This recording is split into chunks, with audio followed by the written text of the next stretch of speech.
The gospel for this Sunday is recorded in the Gospel of Matthew chapter 4. I invite you to remain seated for its reading. Now when Jesus heard that John had been arrested, he withdrew to Galilee. He left Nazareth and made his home in Capernaum by the sea, in the territory of Zebulun and Naphtali, so that which had been spoken through the prophet Isaiah might be fulfilled.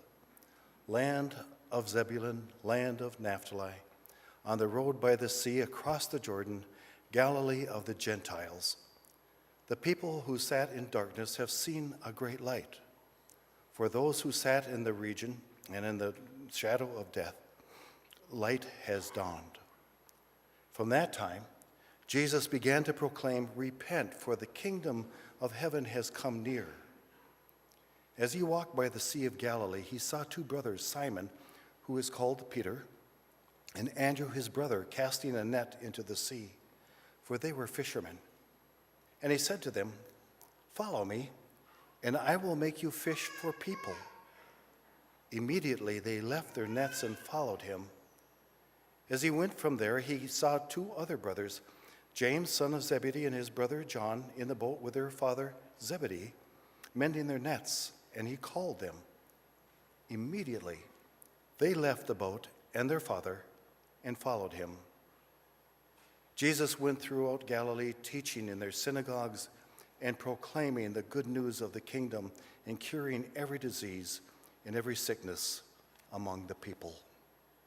The gospel of the Lord. Thanks be to God. Follow me. I wonder if the disciples of Jesus had any clue whatsoever what Jesus meant when he said to them, "Follow me." When he saw these two sets of brothers in the Gospel of Matthew to this morning, Andrew and Peter and James and John, trained fishermen, he said to them, "Lay down your nets and come and follow me, because you're going to go out and fish for people." Following Jesus is our calling too. That's why we as a congregation have adopted a mission statement that is powerful, and we're sold on it, because that is exactly what we understand Jesus asking us to do, to reach out with a voice of hope. Throwing out a net, throwing out a lifeline of hope that would want to embrace whoever is in our community and draw them in and let them know that Jesus continues to love them and offers to them a promise of a future, no questions asked. You know, my friends know that I am terribly opposed to casinos and what they do to communities, but I have been enthralled with the advertising lingo that Treasure Island has. Do you remember it? The island is calling. Friends, today the island isn't calling, but Jesus is. Jesus is calling us to remind us that we all have received a calling in our baptism, and he says, "I want you to be aware and awake to what this calling really means." Have you ever thought about your calling? Have you ever thought about recently how much that Jesus has something very special for you planned, and has given you the unique gifts to carry that plan out? Have you ever stopped to realize and appreciate it, saying, "Jesus, thank you for calling me like you called Andrew and Peter and James and John. And even though I'm a student, or even I'm retired, or I'm so busy at work, I don't know what I'm doing, but Jesus, you've given me a calling. Help me to embrace that and to live it out." No, I'm quite sure that the disciples of Jesus were quite surprised where their calling to follow Jesus led them. It led them to the Sea of Galilee, where Jesus had the crowd sit down, 5,000 in number, and there with a few fish and a few loaves of bread brought by the lunch of a little boy, he fed everybody. It led the disciples into homes of troubled mothers and others who had loved ones who were sick and nearing death. And there they witnessed of all things Jesus either touching them or speaking that word of healing power that gave that child or that person new life. It led them as people of faith to places where they thought they'd never go in their lifetimes. You see, following Jesus does that sometimes, because they followed Jesus into the homes of people that were called sinners, tax collectors and others that the religious community had painted on the outside of that circle, that they were not supposed to be even in contact with religious people. And Jesus went in and had dinner with them. Can you imagine how confused at first the disciples must have been?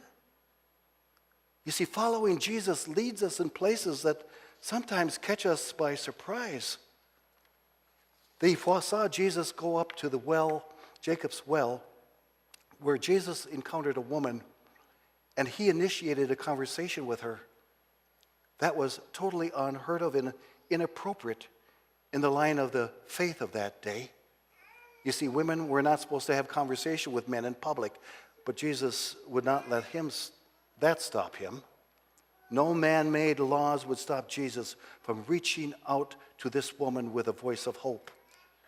You see, his disciples were learning something, that the boundaries and those issues that have oftentimes that isolated the people of faith from the people outside, Jesus completely blew apart and said that everybody deserves to hear a word of hope. And that's what your calling is about, disciples. Jesus tried to tell the disciples that even when they were caring for the disenfranchised, there's where they will discover who Jesus really is.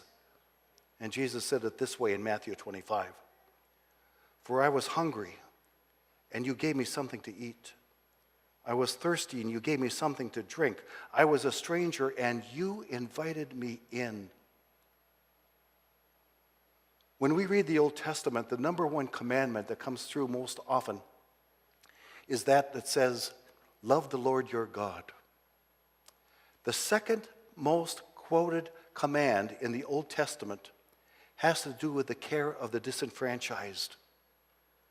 For the people of faith to give care to the widow, the orphan, the stranger, the alien, and the refugee.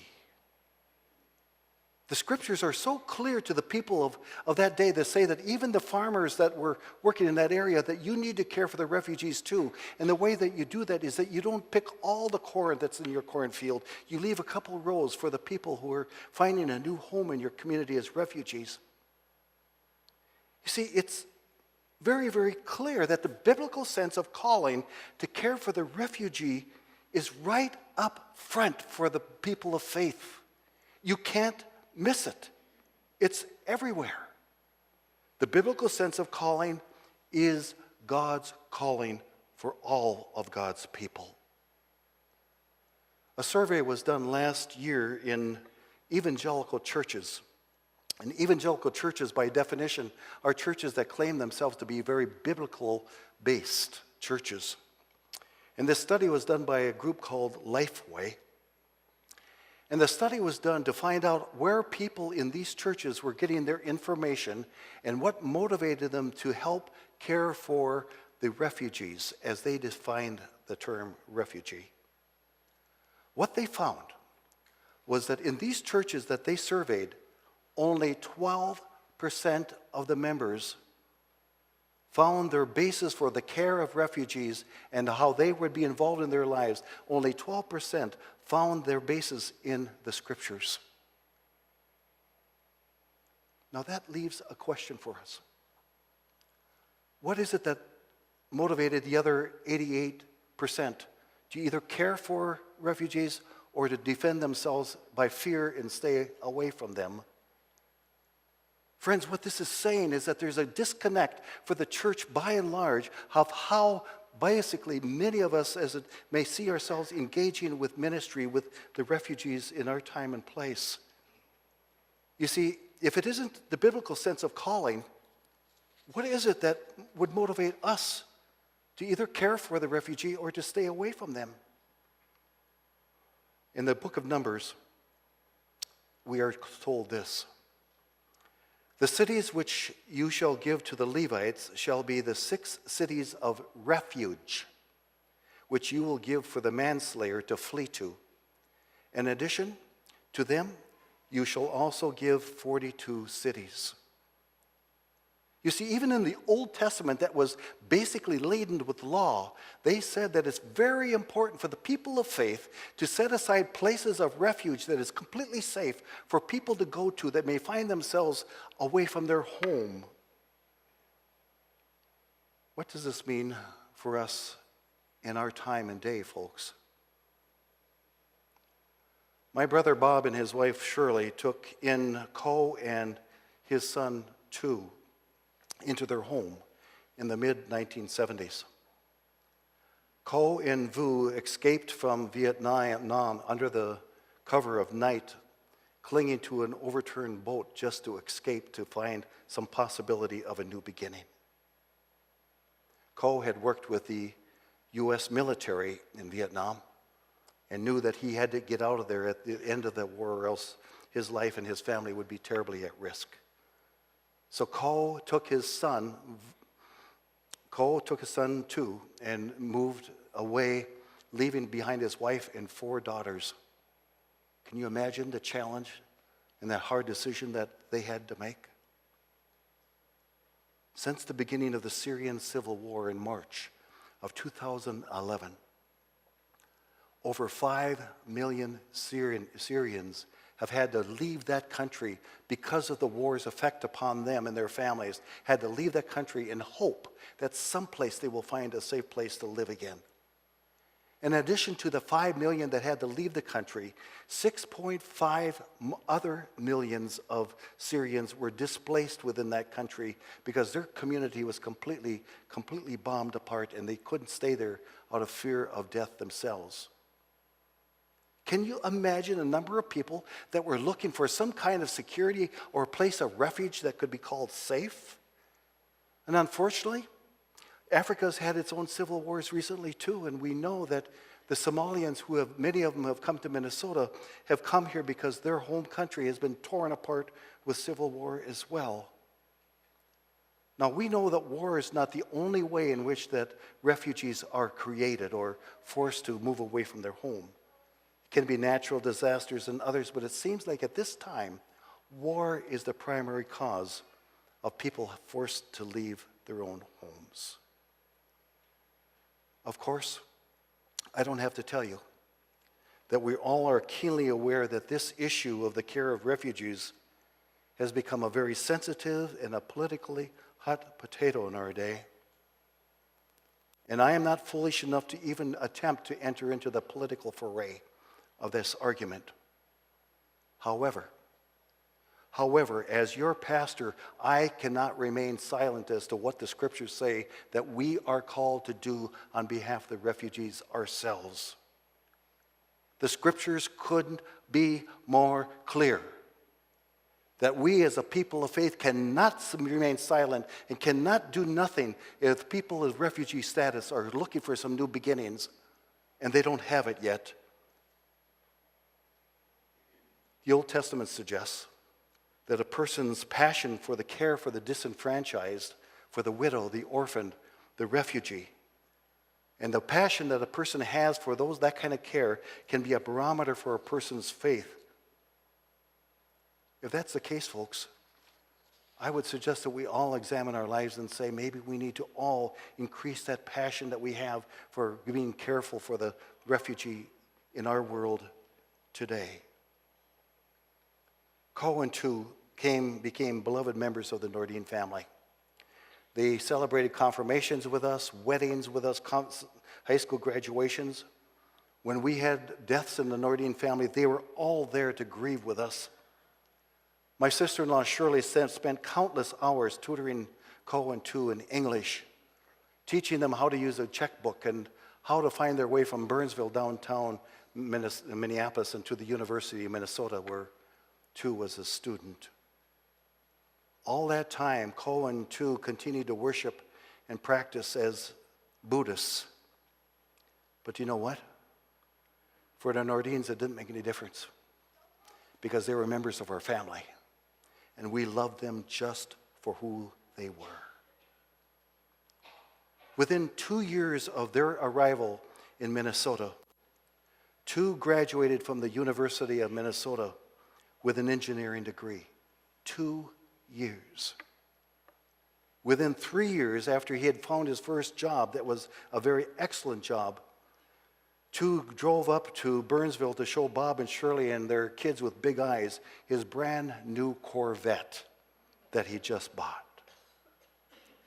I wonder if there are some of us in worship this morning who felt the prodding within us that maybe we as individuals and we as a congregation can and should be doing more on behalf of the refugees in this world, whether they're in the States or in other countries, but maybe we are a part of the answer to their prayer.